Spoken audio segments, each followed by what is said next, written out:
What makes the best French drains so good is a lot of stone. If you build your French drain system and you remove a lot of the heavy soil, the non-percolating soil or poor percolating soil, and you remove that and you replace it with a good drainage stone, you can't go wrong.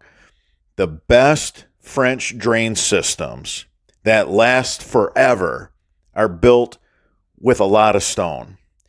The more stone, the better the French drain. The more clay removed and hauled away, don't put it back in. Don't put stone in and put that poor percolating soil back in. That's why you see Chuck having to use drain basins and connect them to his, French drain pipe. You see these videos and you watch these guys tell you you need inlet basins. Why do they need inlet basins? Because they hardly got any aggregate. Usually it's just a little bit of aggregate. They put it in with a trencher. They didn't remove any dirt because they push it back in on top of the aggregate. So how do you expect that French drain to work? Of course they got to put inlet basins on. Otherwise it won't remove any water at all. So the best French drains are built with a lot of stone. That is the number one rule. Remove a lot of the clay and replace it with a good drainage stone. You can't beat a big vein of stone. You can't. If you put a couple of pipes in there or a quad pack, it gets better yet, because now you have so much air moving through the voids and through these giant pipes that create monster void that it helps dry out the yard that much quicker. This system right here, we're using our 18-inch bucket. So we're digging out 18 inches by 18 inches.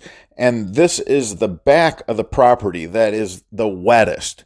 And we are going to create a situation where the water is going to travel through all this pipe and stone.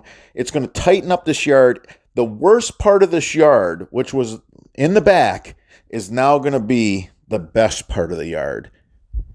All right, so let's move on to another project. We have a big property and we don't have very much slope. We run the main across the back. It's the lowest, but unfortunately it's such a big lot over such a long distance, there isn't very much change in elevation. So we're running a bunch of feeder pipes up into the yard to grab more water. It's too big of an area, it's too flat, and this is key.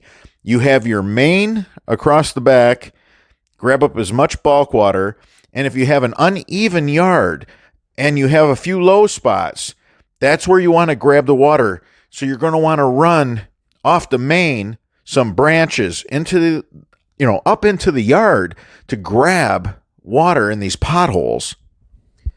All right, so we'll watch the guys put the fabric in. So they put the fabric in the main. The main ran across the very back of the property.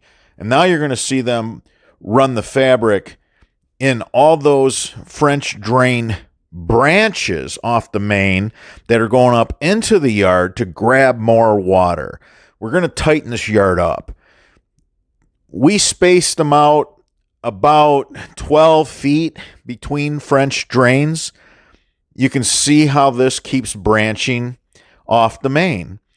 As you watch the guys put in our non-woven geotextile filter fabric to separate the heavy clay from our drainage stone, because we don't want the stone to migrate into the clay and we don't want the clay to migrate into the stone.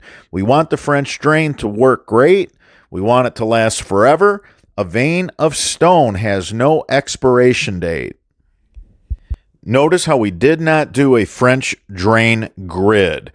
Notice how this is just a main with some branches coming up into the yard to grab more water. So don't let those, just a chuck in a truck that pulls up with a trencher, doesn't have the equipment to haul away the soil, doesn't have the equipment to haul in the stone. Don't let those guys tell you you need inlet basins on your French drain pipe, because that's how they get you on a maintenance schedule, because a bunch of garbage ends up in your French drain system.